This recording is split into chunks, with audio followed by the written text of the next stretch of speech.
Well, it could be a very changed, as you might expect, view. I mean, already you go down most high streets, you see a lot of empty shops. There's a lot of shops that have been taken over even temporarily by charities. I mean, some really interesting research. A consumer group called Bright Pearl put out some research where they were saying actually in the future, 67% of us may well stick to shopping online, shopping away from the high street. So it could be a case that high streets really have to battle even harder to get us back into the high street and find ways of making the whole retail experience fun, which is something a lot of the shopping malls did.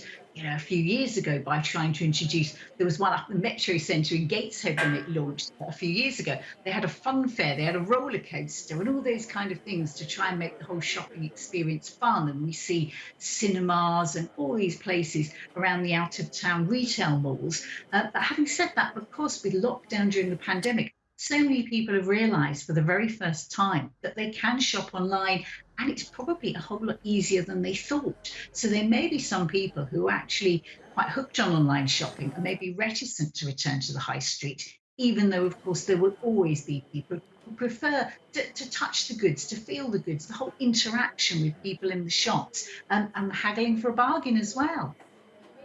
Yes, indeed, they have become cathedrals for commercialism, some say. But is the picture the same across Europe? Because for Britain, for example, I'm thinking, it's had 7 day shopping for so many years now, a phenomenon which isn't widespread across the continent. No, it's quite interesting, isn't it? I mean, I've been to quite a few places, and on a Sunday, you can walk down the high streets and you suddenly realise that actually the shops are shut.